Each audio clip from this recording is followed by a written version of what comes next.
चल, so finally बच्चों हमारा मुहूर्त आ गया है ओसीएम सब्जेक्ट के लिए। अच्छे से ध्यान देना, अगेन बहुत ही प्यारा और इंपॉर्टेंट सब्जेक्ट है from the point of view of real life also, right. 80 number का पेपर रहेगा, 20 मार्क्स प्रैक्टिकल है, 80 मार्क्स का आपका पूरा ये पेपर है और राइटिंग रहेगा। बट इसके अंदर में पहले वाले क्वेश्चन के अंदर में बहुत सारे ऑब्जेक्टिव टाइप क्वेश्चन आते हैं, like fill in the blanks, match the pairs, true और फॉल्स, ऑब्जेक्टिव एक क्वेश्चन 4 ऑप्शन है ना, और वन वर्ड और वन फ्रेज वाला जो रहता है ना, उस टाइप के क्वेश्चंस आते हैं। अच्छा खासा नंबर उसके अंदर में बच्चों को मिल जाता है, उसमें आउट ऑफ आउट आ जाते हैं। और जो आपका राइटिंग वाला है उसमें भी आउट ऑफ आउट आराम से आते हैं, क्योंकि लास्ट टाइम भी 12th का भी जो रिजल्ट आया उसमें अपने 12 बच्चों को ओसीएम में 100 में से 98 है थ्योरी सब्जेक्ट के अंदर में। कहने का मतलब, और उन बच्चों ने सिर्फ ये डायरी ही देखा, जो आपके हाथ में डायरी है ना ओसीएम की, वो डायरी के अलावा उन्होंने कुछ नहीं पढ़ा है, और वो 12 बच्चों को 98, बाकी 100% बच्चों को ओसीएम में 75-80 प्लस है। जितने बच्चे अपने पास में थे अराउंड 34-35 स्टूडेंट्स थे, तो उसमें सभी को 75-80 प्लस है ओसीएम के अंदर में। मैं 2022 का जो रिजल्ट आया उसकी बात कर रहा हूँ, ठीक है। ये लाइव लेक्चर से, आज की तारीख है, क्या तारीख है मुन्ना आज की? 24 जून 2022, ठीक है। मतलब ये पुरानी वाली रिकॉर्डिंग नहीं है, जो भी बच्चा रिकॉर्डेड लेक्चर देख रहा है। चलो आ जाओ, सब्जेक्ट बहुत आसान है। और आपको एक खास बात बताऊं, उन बच्चों का 13 दिन मैंने ओसीएम लिया, 13 डेज उसके अंदर में उनका स्कोर आया। 13 दिन में हमने पूरी डायरी खत्म किया था, पूरे टोटल 13 डेज। सर क्या बात करो, सिर्फ 13 लेक्चर में? हाँ, बट इस बार हम लोग ज़्यादा लेंगे, करीब करीब हमारे 35 से 40 लेक्चर ओसीएम के रहेंगे, है ना। क्लास में ही लर्न कर लेंगे सारी चीज़ें। आ जाओ, चलो मुन्ना अच्छे से ध्यान देना सभी ने। आ जाओ, organisation of commerce and management, ये आपका टेक्स्ट बुक है जो दिख रहा है। सर डायरी में से जो चैप्टर मैंने यहाँ से पढ़ा दिया वो आपने डायरी में से पढ़ना है, राइट। यहाँ पे डिटेल में पढ़ेंगे, डायरी में से पढ़ा तो पता चला 8-10 दिन में सिलेबस खत्म हो गया, तो डिटेल में पढ़ना है। और डायरी आपने एग्जाम पॉइंट ऑफ व्यू से, उसके अंदर में सारी चीजें सिंप्लीफाइड लैंग्वेज के अंदर में दी है बेटा। आ जाओ, सबसे पहला वाला टॉपिक स्टार्ट कर रहा हूँ, 12th standard organisation of commerce and management, principles of management. सबसे पहला वाला टॉपिक में स्टार्ट करो बेटा, सब लोग साथ में, डन। आ जाओ यार, ये हाय बेटा, पायल हाय, राजेश्री, चलो आ जाओ यार। सो प्रिंसिपल्स ऑफ मैनेजमेंट, दो बातें यहाँ पे, एक तो प्रिंसिपल और दूसरा है मैनेजमेंट। कोई मुझे बोल सकता है क्या प्रिंसिपल्स यानी क्या? और थोड़ा सा टू वे कम्युनिकेशन रखते ताकि रिकॉर्डेड वाले बच्चों को मजा आएगा देखने में कि सर जो बात कर रहे हैं टू वे कम्युनिकेशन में, सामने वाले का डाउट पहले बता करके फिर सॉल्व करूंगा। एनीबडी, प्रिंसिपल्स यानी क्या? बोलो। केतकी, सिद्धार्थ, है ना, सानिया, सानिया, और बेटा आपका पूरा नाम? भूमिका, सरनेम, ओके। और आपका बेटा? अभिषेक। तो हमारे साथ में अभी सामने 5 बच्चे फेस टू फेस बैठे और कुछ बच्चे ऑनलाइन वाले, है ना। भूमिका, अभिषेक, केतकी, सिद्धार्थ और सानिया। सो फटाफट से बताओ, मतलब ये इसलिए बताया ताकि वो बच्चे भी फील करेंगे कि साथ में, हमारे साथ में भूमिका, सिद्धार्थ, है ना, केतकी, सानिया, अभिषेक बैठे हैं। चलो आ जाओ। सो बता रहे बेटा, प्रिंसिपल यानी क्या, आप लोग भी बोल सकते हो, ठीक है। अब जो बच्चे अभी यूट्यूब पे देख रहे हैं इनिशियली, उनको शायद 10-12 सेकंड बाद जो मैं बोल रहा हूँ सुनाई दे, लेकिन जब अपने ऐप पे स्टार्ट हो जाएगा तो रियल टाइम बेसिस पे रहेगा। जितने जल्दी आपको सुनाई दे रहा है, दिखाई दे रहा है, उतनी ही जल्दी ऐप वालों को भी दिखेगा बेटा। बोलो, प्रिंसिपल्स और मैनेजमेंट में प्रिंसिपल्स का मतलब क्या है? देखो 2 वर्ड है ना यहाँ पे। हम लोगों का पहला टॉपिक क्या है? ओसीएम का principles of management. So principles यानी क्या होता है? सबसे पहले तो ये बता दो, है ना, रूल्स एंड रेगुलेशंस। अच्छा, ऐसे रूल्स एंड रेगुलेशंस जिसका यूनिवर्सल एप्लीकेशन है, उनको हम लोग प्यार से क्या बोलते हैं? प्रिंसिपल। जिसका यूनिवर्सल, क्योंकि अगर कोई चीज यूनिवर्सली एप्लीकेबल नहीं है तो वो प्रिंसिपल है ही नहीं। अगर ऐसी कोई चीज जो सिर्फ इस सिटी के अंदर में, इस एरिया में, सिर्फ इसी ऑफिस में एप्लीकेबल है, तो उसको हम लोग प्रिंसिपल नहीं बोलेंगे। प्रिंसिपल्स कब बोला जाता है बेटा किसी चीज को? जब वो यूनिवर्सली एप्लीकेबल है। और यहाँ पे कौन से प्रिंसिपल्स की बात चल रही है? मैनेजमेंट के। हाँ, मैनेजमेंट के 100% प्रिंसिपल्स यूनिवर्सली एप्लीकेबल नहीं है, फ्लेक्सिबल है। कुछ कुछ जगह पे है, कुछ कुछ जगह पे नहीं है, लेकिन कहने के लिए हम लोग कह देते हैं कि प्रिंसिपल्स ऑफ मैनेजमेंट, है ना। कुछ ऐसे प्रिंसिपल्स आएंगे आगे कि जो आप बोलोगे कि सर ये तो यूनिवर्सली एप्लीकेबल नहीं है। सो सबसे पहले साइड में रखो मैनेजमेंट वर्ड को। सिर्फ प्रिंसिपल वर्ड का मतलब अगर मैं बोलूं तो लिखना है तो लिख सकते हैं, are the set of rules और गाइडलाइंस विच और सिस्टम और technique which is universally applicable, which is universally applicable. Yes और नो, सब लोग साथ में बेटा यस बोल सकते हैं। सम टेक्निक्स और मेथड्स एक्सेप्टेड यूनिवर्सली, उन्हीं को हम लोग प्यार से क्या बोलते हैं बेटा? प्रिंसिपल्स। उन्हीं को हम लोग प्यार से क्या बोलते हैं? प्रिंसिपल्स। अब यहाँ पे कौन से प्रिंसिपल्स की बात चल रही है मुन्ना, प्लीज ध्यान देना। मैनेजमेंट के प्रिंसिपल्स की बात चल रही है। तो मैनेजमेंट का मतलब आसान भाषा में किसी से कोई काम करवा के लेना, है ना, स्किल को हम लोग क्या बोलते हैं, मैनेजमेंट, है ना, किसी से काम करवा के लेना। अब अगर मैं ऑर्गेनाइजेशन की बात करूं तो ऑर्गेनाइजेशन के जो टॉप लेवल के पर्सन है वो उनके जूनियर लेवल के पर्सन से, एम्प्लॉय से, स्टाफ से काम करवा के लेते हैं, तो उनके स्किल को हम लोग क्या बोलेंगे प्यार से, मैनेजमेंट। तो मुझे एक बात बताओ, मैनेजमेंट के भी कुछ प्रिंसिपल्स है क्या जो यूनिवर्सली एप्लीकेबल है? बिल्कुल है, इसीलिए टॉपिक आपके सिलेबस में। मैनेजमेंट के भी कुछ ऐसे प्रिंसिपल्स है, रूल्स है, टेक्निक्स है जो यूनिवर्सली एप्लीकेबल है बेटा, यस और नो। अब वो टेक्निक्स, वो प्रिंसिपल्स किसने बताए? फेयोल साहब है, फेडरिक साहब है, इन्होंने कुछ प्रिंसिपल्स, कुछ थेरीज दी है, वो हम लोगों को समझना है इस टॉपिक के अंदर में। देखो तो बेटा, फेडरिक और फेयोल्स के बस दो ही लोगों का यहाँ पे समझना है ना। इन दोनों ने क्या दिया है? थेरीज ऑफ मैनेजमेंट दे दिया बेटा, यस और नो। आ जाओ। सो सबसे पहले मैं स्टार्ट करूं इंट्रोडक्शन से। ये इंट्रोडक्शन देखने की जरूरत नहीं है, बट इसके अंदर में क्या बोला हुआ है कि ऑलरेडी 11th स्टैंडर्ड के अंदर में हमने ये देख लिया था मुन्ना, ऑलरेडी 11th में ये देखा था कि मैनेजमेंट हर जगह पे है। मुन्ना प्लीज ध्यान देना, क्या देखा था आपने?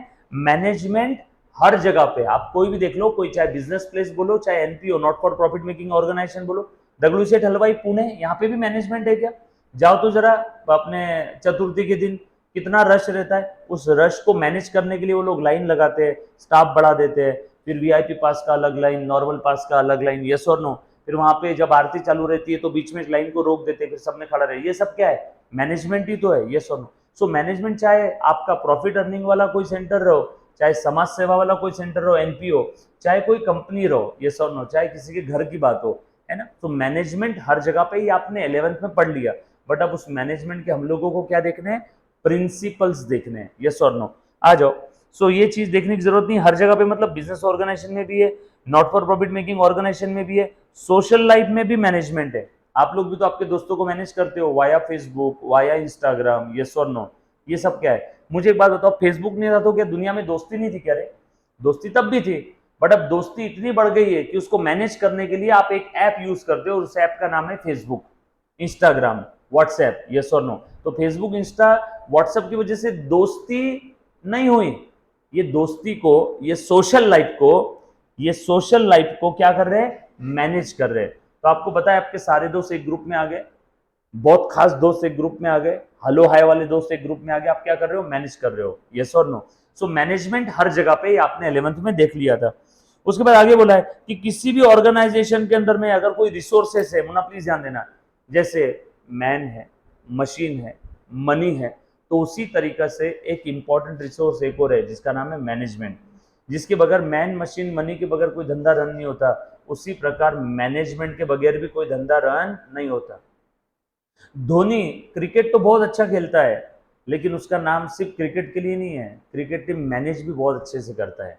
धोनी की स्ट्रेटेजीज बहुत अच्छी है। कैप्टन कूल इसलिए थोड़ी बोलते हैं, कैप्टन कूल जो उसको नाम मिला है पब्लिक से, वो क्रिकेट अच्छा खेलता है इसके लिए मिला है क्या? नो, वो स्ट्रेस मैनेज करता है ग्राउंड पे, वो टीम को मैनेज करता है। अगर पूरी टीम स्ट्रेस में है तो वहां पे वो पूरी टीम को मैनेज कर रहा है। देखो ये तो बोला हुआ है, सोशल लाइफ में भी है, बिजनेस लाइफ में भी है, हर जगह मैनेजमेंट है, यस और नो।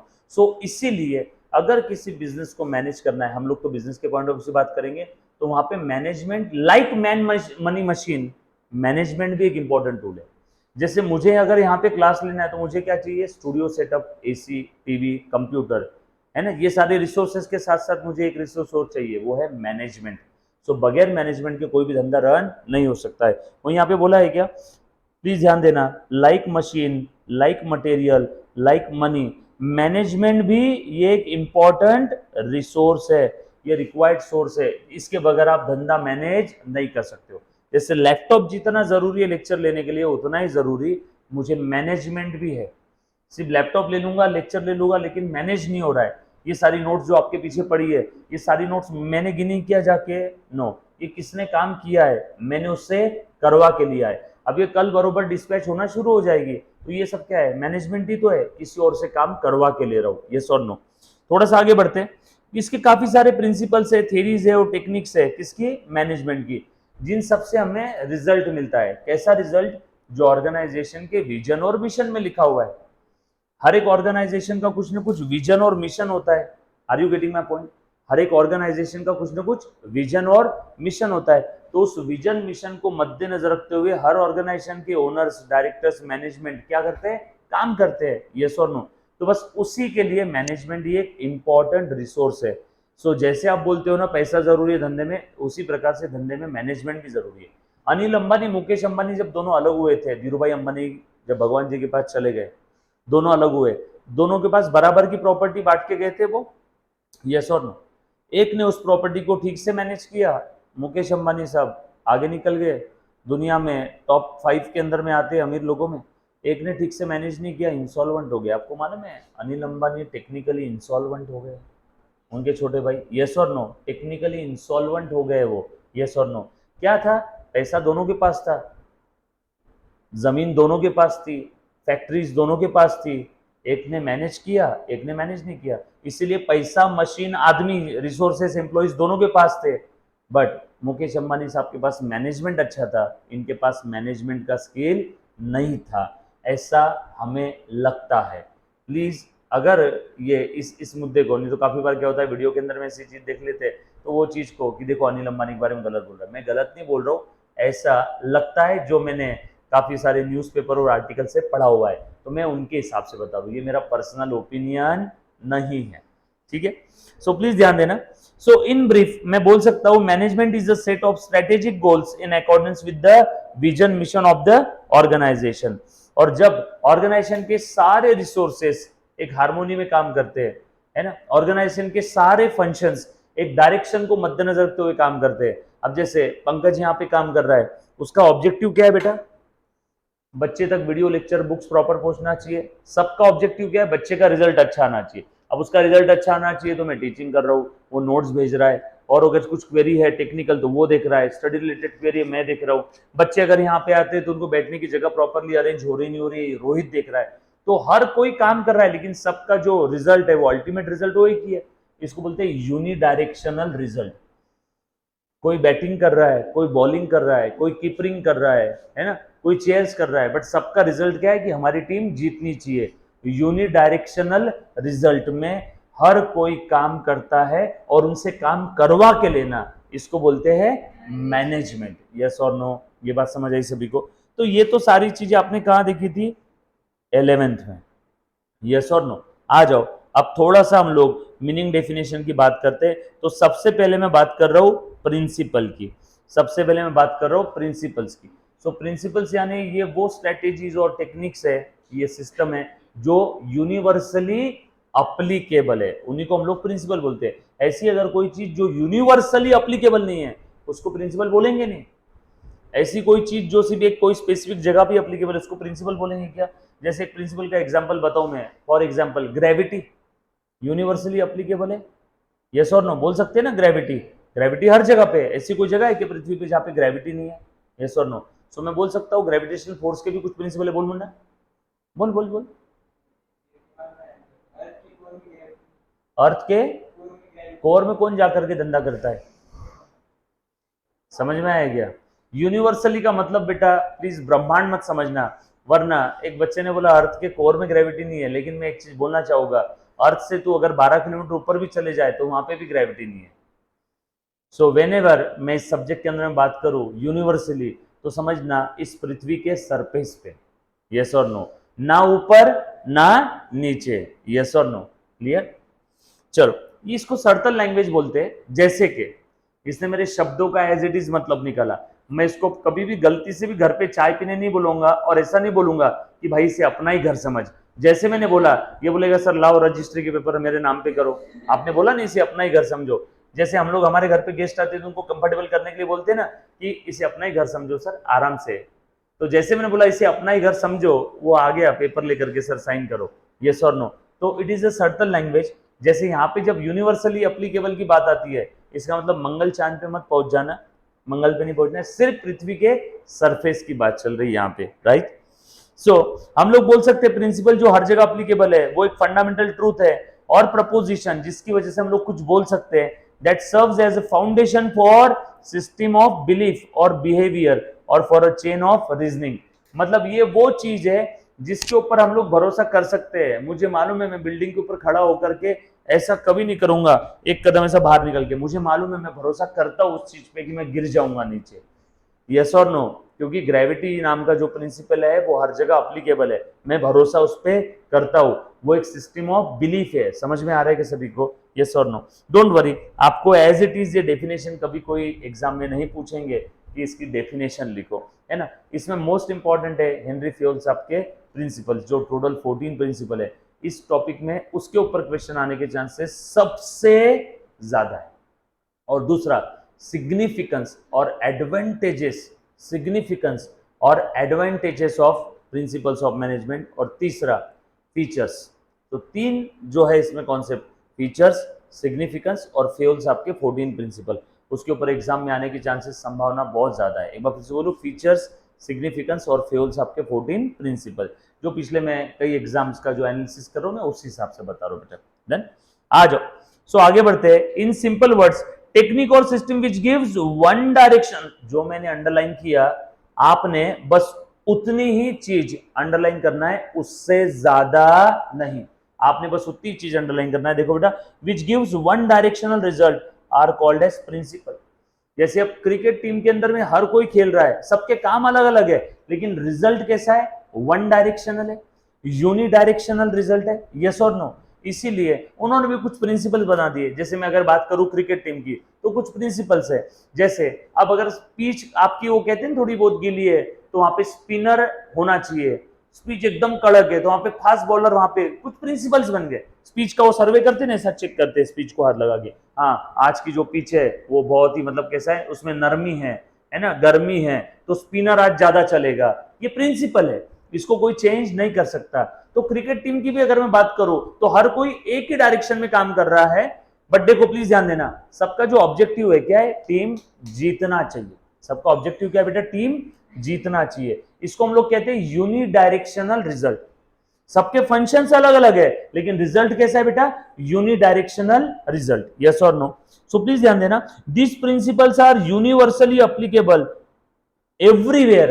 अभिषेक, एवरीवेयर का मतलब ब्रह्मांड में या कोर में मत चल जाना, ठीक है? सो प्लीज सब लोग ध्यान देना बेटा, यूनिवर्सली एप्लीकेबल मतलब इस अर्थ पे, सरफेस पे। यस और नो? देन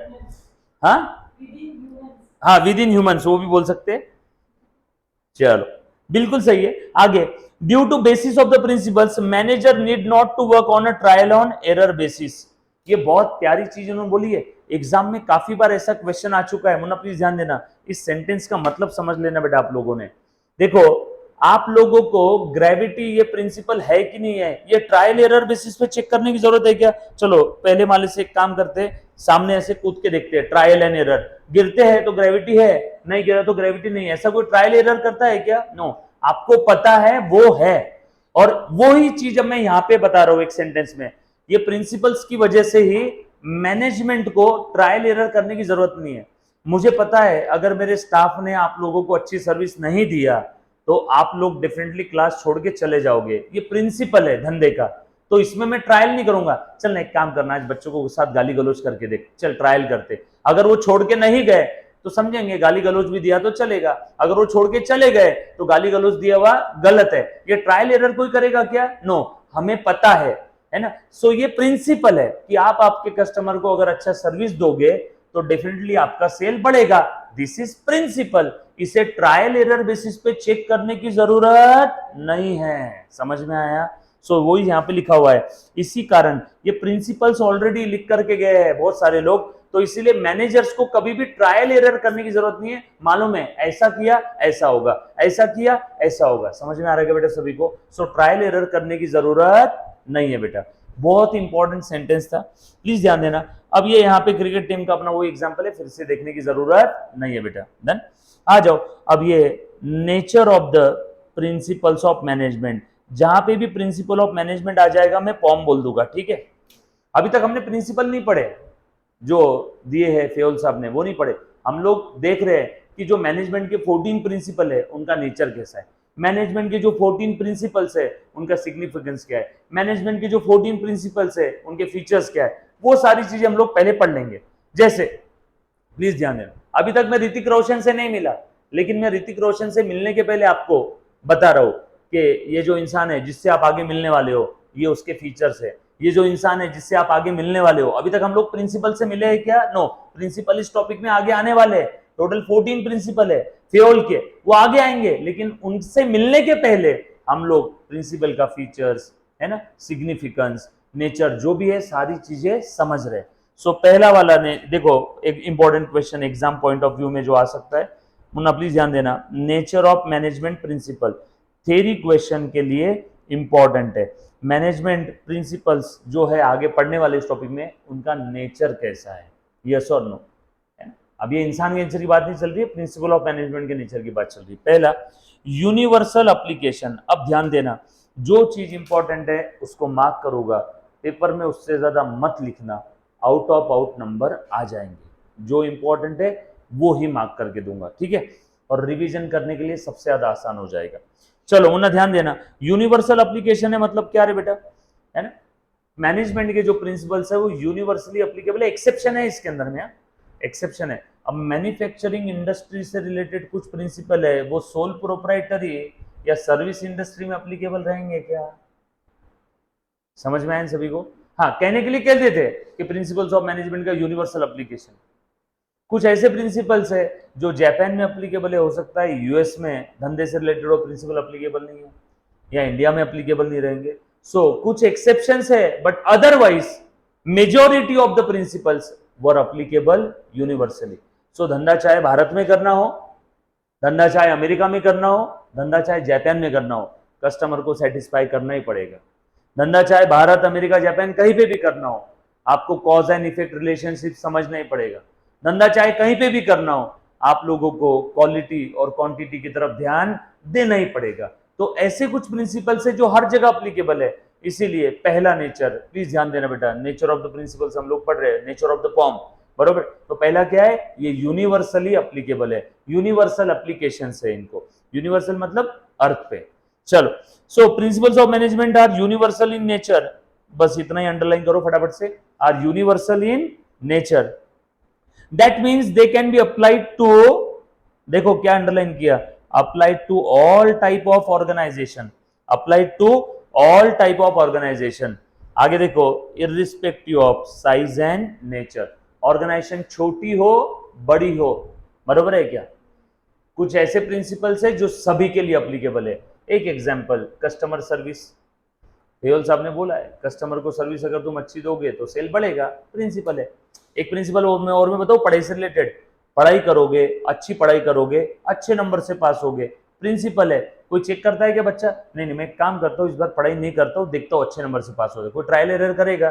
सो ये कुछ प्रिंसिपल्स है ना।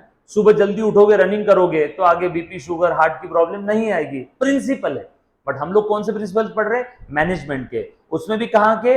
बिजनेस के, यस और नो। हम लोगों को एनपीओ वगैरह यहाँ पे नहीं पढ़ना है। मैं जब भी बात करूं ऑर्गेनाइजेशन तो समझना मैं बिजनेस ऑर्गेनाइजेशन की बात कर रहा हूं, unless otherwise specifically given, yes और नो।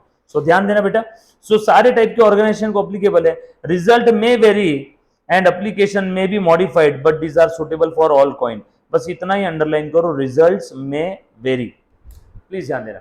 अब कोई बच्चा 2 घंटे, सबने 2-2 घंटे पढ़ाई करी, हाँ देखो प्रिंसिपल क्या है, तुम पढ़ाई करोगे अच्छे नंबर से पास होगे, ठीक है। आपने पूछा सर अच्छे नंबर से पास होने के लिए कितने घंटे पढ़ाई करना है, प्रिंसिपल क्या कहता है, पढ़ाई करोगे अच्छे नंबर से पास होगे। सबने 2-2 घंटे पढ़ाई करी, क्या सबके नंबर सेम आएंगे क्या रे? सबके नंबर सेम आएंगे क्या? सबने 2-2 घंटे पढ़ाई करी साल भर, बताओ सबके मार्क्स एग्जैक्ट सेम आएंगे? रिजल्ट्स में वेरी, समझ में आया क्या? ऑल सेट, कुछ बात समझ में आ रही? जैसे प्रिंसिपल क्या है, कस्टमर को अच्छी सर्विस दो, तुम्हारा सेल बढ़ेगा, सबने वो प्रिंसिपल फॉलो किया, लेकिन सबका सेल इक्वल रहेगा क्या? रिजल्ट्स में वेरी, समझ में आए? भले ही प्रिंसिपल्स यूनिवर्सली एप्लीकेबल है, बट उसके रिजल्ट्स अलग अलग हो सकते हैं। मैं एक और एग्जांपल बताता हूं, ग्रेविटी का प्रिंसिपल यूनिवर्सली एप्लीकेबल है। हर इंसान पहले माले से नीचे गिरने के बाद मर जाएगा, गारंटी है क्या? कोई इंसान पहले माले से नीचे गिरा, उसकी पैर की हड्डी टूटी, कोई इंसान पहले माले से नीचे गिरा, उसका हाथ की हड्डी टूटा, कोई इंसान पहले माले से नीचे गिरा, वो मर गया, कोई इंसान पहले माले से नीचे गिरा, उसको कुछ नहीं हुआ। सो प्रिंसिपल है, आगे जाओगे गिरोगे, लेकिन उसका रिजल्ट अलग अलग हो सकता है। कोई पहले माले से नीचे गिरा, उसके मेमोरी लॉस हो गई, रिजल्ट्स में वेरी, समझ में आ रहा है, रिजल्ट्स में वेरी, हर वर्ड की तरफ ध्यान देना। एग्जाम में ऑब्जेक्टिव क्वेश्चन आते हैं तो वहां पे आपको सटीक आंसर लिखना पड़ेगा, और वो उसके लिए कॉन्सेप्ट जब तक क्लियर नहीं रहेगा आप नहीं कर पाओगे।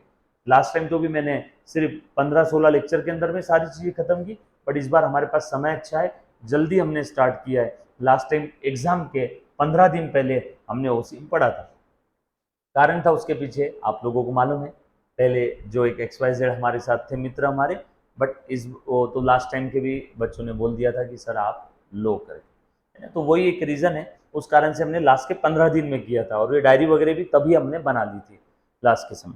चलो आ जाओ स्टार्ट में आगे बढ़ते बेटा। सो अच्छा, ये रिजल्ट्स प्रिंसिपल्स मॉडिफाई कर सकते हैं क्या एप्लीकेशन में भी मॉडिफाइड? यस, एप्लीकेशन में भी मॉडिफाइड, और हम लोग बोल सकते हैं कि आगे फीचर आएगा फ्लेक्सिबल है। ये जो प्रिंसिपल है क्या बेटा? फ्लेक्सिबल है, आप अपने हिसाब से इसको चेंज कर सकते हो, देखेंगे आगे, भी देखने की जरूरत नहीं है। चलो ध्यान देना, नेक्स्ट है, तो ये वाली चीज मैं हटा दे रहा हूं यहां से, देख रहे बेटा, ध्यान दे, कहां गया, जितना मैंने अंडरलाइन किया बस उतना ही। हाँ, जनरल गाइडलाइंस, जनरल गाइडलाइंस,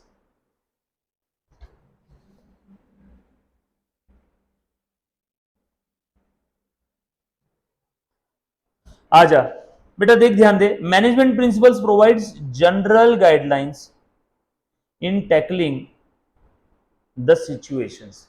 ये सिर्फ एक जनरल गाइडलाइंस प्रोवाइड करते हैं, प्लीज ध्यान देना, अब जनरल गाइडलाइंस में और स्पेसिफिक गाइडलाइन में क्या फर्क है ना। देखो, जैसे मैं आपको बोलता हूँ रोड पे चलते समय लेफ्ट साइड से चलो, जनरल गाइडलाइंस है, बट अगर लेफ्ट साइड में एक्सीडेंट हुआ है तो आप क्या करोगे?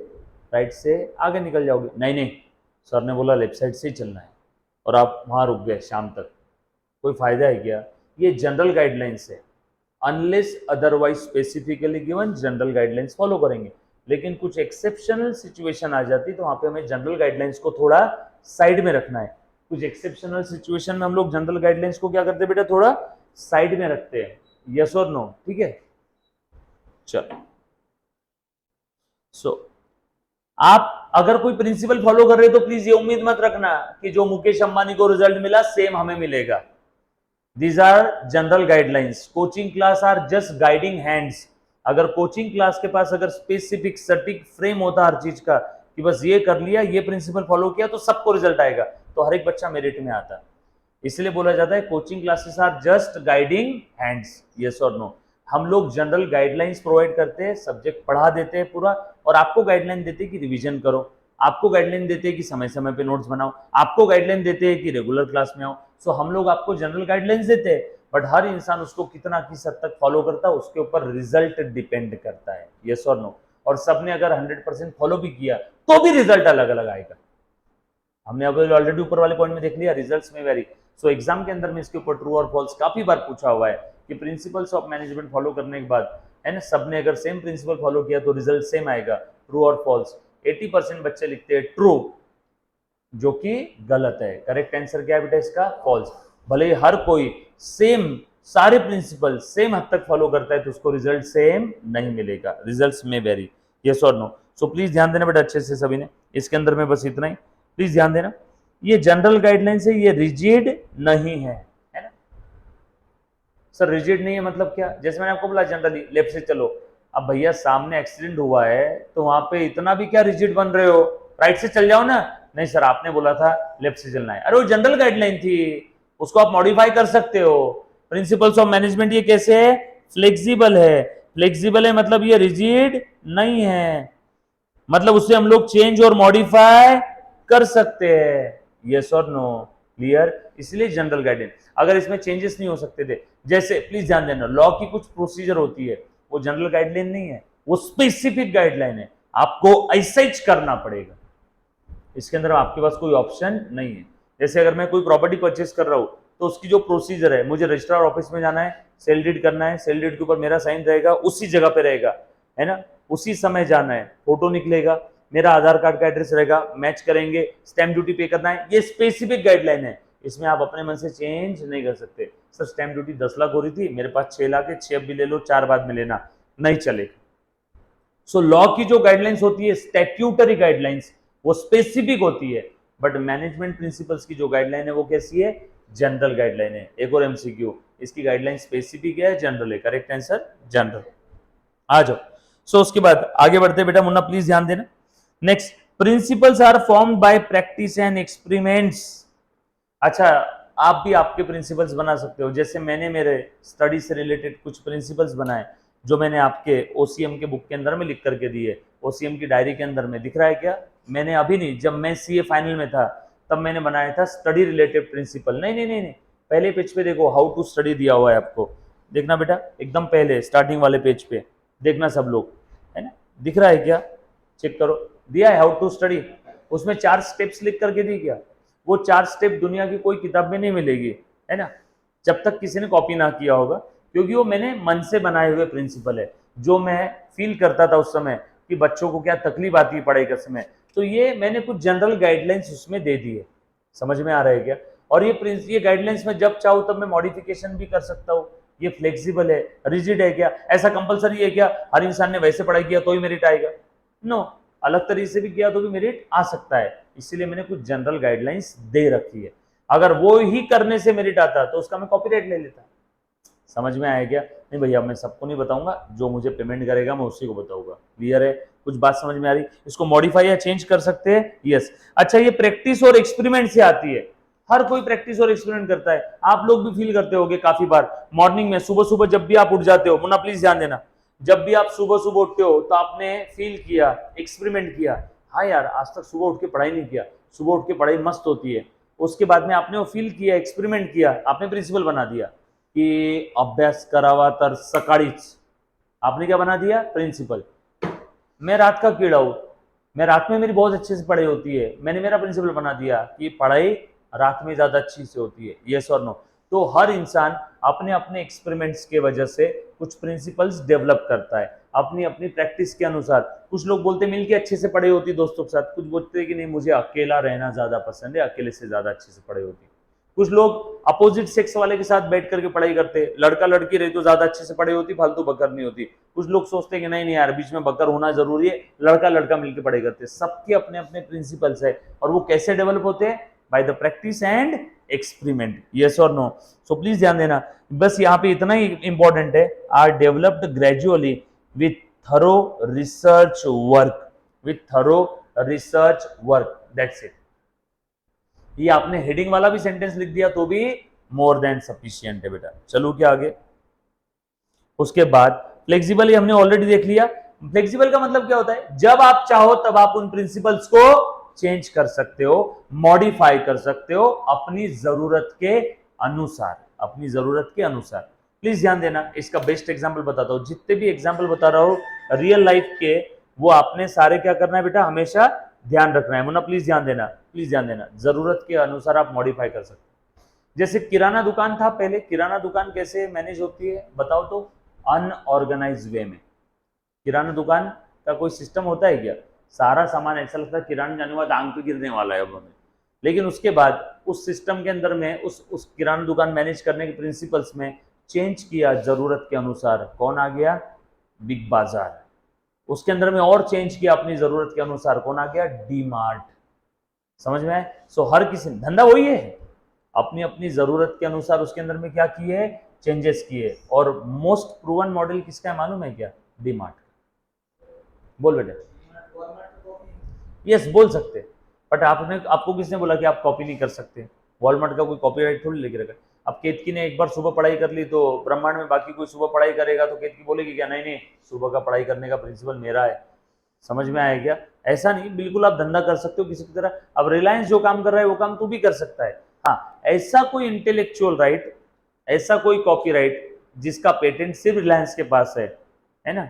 जैसे कोविड की अपने मेडिसिन बनाने का फॉर्मूला सीरम इंस्टीट्यूट पूना वाले के पास में है, वो फॉर्मूला तू कॉपी करके तू मेडिसिन बना के बेच नहीं सकता, उसके ऊपर उन्होंने कॉपीराइट ले रखा है। अब तू बोलेगा कि सर मैं सुबह उठने के ऊपर कॉपीराइट ले लूं, तो इसके ऊपर कॉपीराइट मिलेगा ही नहीं। बोल।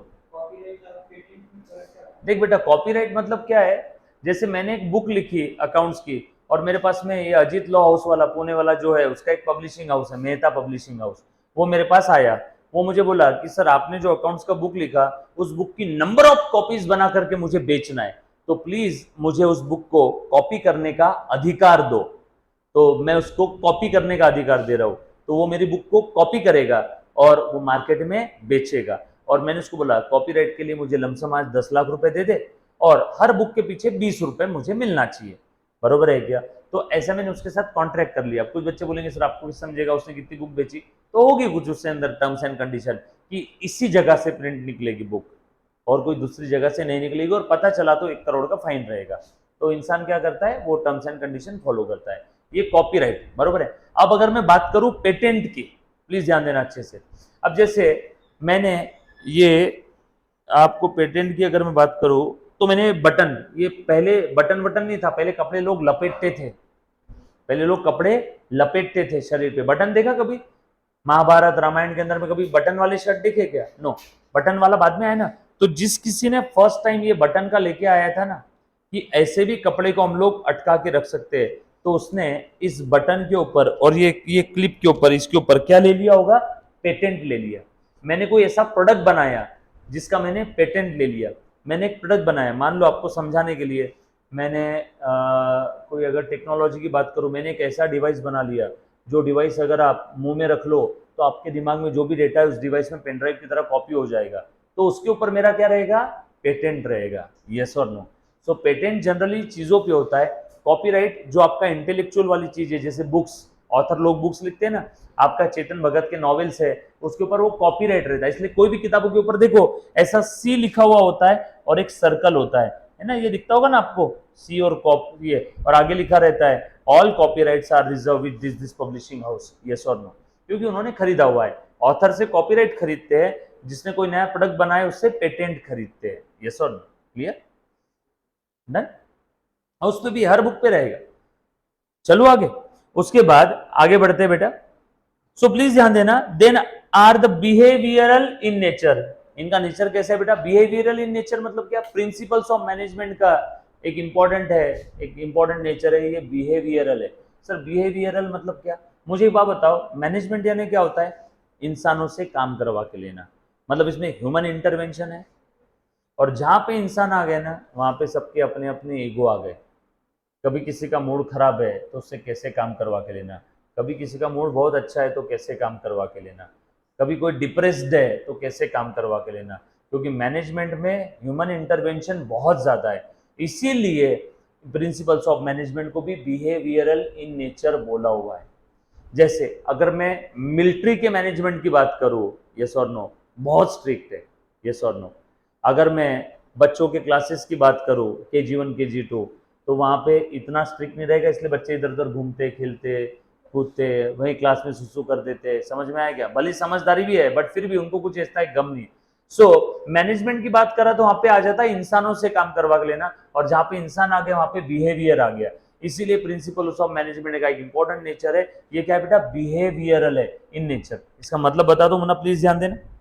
Management is a group activity, हमें पता है। इसमें क्या होता है? Achieving a certain goal through human being. इंसानों की मदद से हम लोग गोल अचीव कर रहे हैं। यस और नो? इंसानों की मदद से हम लोग क्या कर रहे हैं? गोल अचीव कर रहे हैं। इसीलिए प्रिंसिपल्स को ऐसे डिजाइन किया, ऐसे डिजाइन किया, ऐसे डिजाइन किया ताकि हम लोग इंसानों को इन्फ्लुएंस कर सके। इसीलिए बोला गया है कि principles of management are behavioural in nature. Clear? चलो आगे। उसके बाद हम लोग क्या देख रहे हैं बेटा? बेटा एक चीज ध्यान देना, organisation of commerce and management 12th standard new syllabus, सबसे पहला वाला टॉपिक प्रिंसिपल्स ऑफ मैनेजमेंट हम लोग पढ़ रहे हैं। उसमें हमने इंट्रोडक्शन देखा, मीनिंग देखा, और उसके बाद हम लोग देख रहे हैं nature of principles of management. अभी तक मैंने प्रिंसिपल स्टार्ट नहीं किए, प्रिंसिपल्स का नेचर क्या है, पहले प्रिंसिपल्स का मीनिंग देखा है ना, टेक्निक और सिस्टम, जिसको यूनिवर्सल एप्लीकेशन उसको प्रिंसिपल्स बोलते हैं। उसके बाद मैनेजमेंट का मतलब देखा, मैनेजमेंट मतलब किसी और से काम करवा के लेना, स्किल्स को क्या बोलते हैं? मैनेजमेंट। अब किसके प्रिंसिपल्स देख रहे हैं? Principles of management, not principles of gravity. समझ में आ रहा है? हम लोग किसके देख रहे हैं? Principles of management. आ जाओ। Then cause and effect relationship, ये भी एक इंपॉर्टेंट नेचर है। प्लीज ध्यान देना, कॉज एंड इफेक्ट इसका रिलेशनशिप बहुत ही प्यारा सिंपल सा एग्जांपल देता हूं। आपने पढ़ाई किया तो आपको ज्यादा नंबर आएंगे, प्रिंसिपल। आपने पढ़ाई किया तो रिजल्ट, इफेक्ट। ज्यादा नंबर आएंगे। एडवर्टीजमेंट किया तो ज्यादा सेल होगा। सुबह उठ के रोज रनिंग किया तो बीपी हार्ट की प्रॉब्लम नहीं आएगी। प्रिंसिपल और उसका इफेक्ट, प्रिंसिपल और उसका इफेक्ट, उसी को हम लोग बोलते हैं कॉज इफेक्ट रिलेशनशिप। ये भी एक इंपॉर्टेंट नेचर है, प्लीज ध्यान देना। Principles of management are the base for taking decision. अब हम लोगों को हर बार क्या करना है, डिसीजन लेना है। मैनेजमेंट के अंदर में काम ही करवा के लेना है। मैनेजर को काम क्या होता है, बैठे बैठे कुर्सी गर्म करता है और दिन भर डिसीजन लेता है। कभी देखा है क्या मैनेजर प्रोडक्शन लाइन पे जाके काम कर रहा है? नो। उसका काम है अंदर कैबिन में बैठ के डिसीजन लेना। और वो डिसीजन किस भरोसे पे लेता है बेटा, प्लीज ध्यान देना। अब डिसीजन जब भी उसे लेना है, अब देख रहा है वो कि ईद आ रही है और काफी सारे वर्कर मेरे यहाँ पे मोहम्मदन है, तो उस समय वो क्या करेगा, ईद की उनको छुट्टी दे देगा। अगर उसने छुट्टी नहीं दी तो वो लोग काम करेंगे क्या? नो। उसको ये कैसे समझ में आए कि ईद के ऊपर में हमें छुट्टी देना चाहिए? बिहेवियरल इन नेचर, इंसानों से काम करवाना है। क्रिसमस के समय कंपनी के अंदर में वो सेंटा क्रूज बन के कोई आ जाता है, कॉटन कापूस वगैरह लगा देते हैं, एक ट्री रख देते हैं, हो गया बिहेवियरल। तो इससे जो आपके जो ईसाई लोग हैं उनको अच्छा लगता है कि यार हमारे बारे में भी ध्यान रख रहे हैं। दिवाली है तो ऑफिस में दिए लगा देते हैं, 4 दिन की छुट्टी रहती है, दिए लगा देते हैं, सबको बोनस दे देते हैं, कड़क कड़क नोटे 2-2 हज़ार 5-5 हज़ार रुपए। बिहेवियरल इन नेचर, यस और नो। अब अच्छे से ध्यान देना, यही सारी चीजें धंधे में वो मैनेजर क्या करता है, अब बैठ करके उसको डिसाइड करना है कि छुट्टी दो ना दो। कोविड चल रहा है, छुट्टी दो ना दो। कोविड चल रहा है, वर्क फ्रॉम होम अलाउ करूं नहीं करूं। तो उसे काफी सारे डिसीजंस लेना है। और वो डिसीजन जब भी लेता है, आप भी जब कोई डिसीजन लेते हो तो आप वो डिसीजन लेने के पहले उसका क्या इफेक्ट होने वाला है और आप वो डिसीजन क्यों ले रहे हो, कॉज क्या है, ये आप सोचते हो कि नहीं? मुझे बात बताओ, बगैर सोचे समझे कोई डिसीजन लेता है क्या? जैसे आपने डिसाइड किया कॉमर्स आपको लेना है, उसका कॉज इफेक्ट कुछ ना कुछ तो आपने सोचा होगा। इफेक्ट क्या होगा, क्यों लिया आपने कॉमर्स, साइंस में इंटरेस्ट नहीं है। आगे इफेक्ट क्या है, भाई सीए बनूंगा, सीएस बनूंगा, सीएमए बनूंगा, काम करूंगा, यस और नो। ऐसा कोई है क्या कि बगैर कॉज इफेक्ट के आप डिसीजन ले लेते हो? तो मैनेजमेंट को तरह तरह के डिसीजन लेना है, इसीलिए वो प्रिंसिपल्स फॉलो करता है। और प्रिंसिपल का एक बहुत इंपॉर्टेंट नेचर है कॉज इफेक्ट रिलेशनशिप। आपको प्रिंसिपल्स बताते हैं कि इससे ये होगा, इससे ये होगा, समझ में आया क्या? और उस हिसाब से आप डिसीजन लेते हो। आपको हर बार ट्रायल एरर करने की जरूरत नहीं, चलो करके देते है ना। इस बार ईद है तो किसी को छुट्टी नहीं देंगे, देखते क्या होता, ऐसा कोई बोलता है क्या? नो। सबको कॉज इफेक्ट पता है कि किससे क्या होने वाला है, मैंने अगर क्या किया तो क्या होने वाला है। और जिसको पता नहीं रहता है वो कुछ भी बोलता है तो उसकी सरकार गिर जाती है, यस और नो। क्लियर है? चलो आगे। क्यों हंस क्यों रहे हो, कुछ भी मत सोचो। So they determine the cause and reason for a particular effect. For example payment of good wages, जैसे मैंने अभी बोनस का बताया, तो यहाँ पे क्या बोल रहे हैं, payment of good wages and incentive helps in increasing the output of the worker. So इसलिए उसने डिसीजन लिया कि इस बार वर्कर को दिवाली पे double bonus, double incentive, decision ले लिया। किस भरोसे पे लिया, उसको मालूम है डबल इंसेंटिव दिया तो इसका इफेक्ट क्या होगा, आउटपुट ज्यादा अच्छा मिलेगा। जहां पे एक वर्कर दिन में प्रोडक्शन कर रहा है 10 क्वांटिटी का, शायद वो 15 करेगा, है ना। प्रोडक्शन बढ़ गया, कैपेसिटी बढ़ गई, शायद सेल ज्यादा रहेगा, है ना। मार्केट में अगर डिमांड है तो हमें प्रोडक्शन ज्यादा देना है, समझ में आ रहा है। लेकिन प्रोडक्शन ज्यादा करवाने के लिए मुझे वर्कर से काम करवाना है, वर्कर से काम करवाना है तो मुझे एक नेचर पता है मैनेज प्रिंसिपल्स ऑफ मैनेजमेंट का, कॉज इफेक्ट रिलेशनशिप। तो मुझे वर्कर से ज्यादा काम करवाना है, ये इफेक्ट चाहिए, तो ढूंढो ये कैसे आएगा, क्या कारण है भैया, इंसेंटिव ज्यादा दो, कॉज इफेक्ट, कॉज इफेक्ट। तो ये सारी पॉलिटिक्स होती है मैनेजमेंट के अंदर में। नहीं तो मुझे एक बात बताओ, कंपनी का ऑब्जेक्टिव क्या है, प्रॉफिट अर्न करना। अब ये बड़ी बड़ी आईटी कंपनीज है, वो दिवाली के दिन दिए लगा रहे हैं, उनका दिए का और उनके धंधे का कोई संबंध है क्या? क्रिसमस के दिन वो क्रिसमस ट्री लगाते हैं, कोई संबंध है क्या? यस और नो। कोविड के लिए उन्होंने छुट्टी दे दिया, उनको क्या लेन देन है, उनको मालूम है अगर ये नहीं किया तो उसका इफेक्ट क्या होगा, और अगर ये किया तो उसका इफेक्ट अच्छा होगा। समझ में आए? Cause effect relationship. जब भी कोई इंसान धंधा करता है तो कॉज इफेक्ट रिलेशनशिप उसको समझना जरूरी है। अगर आप वो सोचे समझे बगैर धंधा करोगे, जैसे पंकज की वाइफ बीमार थी तो वहां पे मैंने डिसीजन लिया, मैंने डिसीजन लिया। क्या डिसीजन लिया, पंकज एक काम कर, तू 2 दिन छुट्टी ले। उसने बोला सर वाइफ बीमार है, बाकी छुट्टी नहीं मांगी, मैंने खुद ने बोल दिया तू 2 दिन छुट्टी ले ले। अब उसका इफेक्ट क्या हुआ मालूम है, संडे को भी आके बेचारा काम करके जाता है, बोलने की जरूरत नहीं, आउटपुट बढ़ गया ना, यस और नो। वही अगर मैं डिसीजन गलत ले रहा हूँ, कॉज इफेक्ट को सोचे समझे बगैर, तो वहां पे क्या होगा, मेरा धंधा बहुत जल्दी बंद हो जाएगा, यस और नो। इंपॉर्टेंट वाला पॉइंट है। And all principles are of equal importance.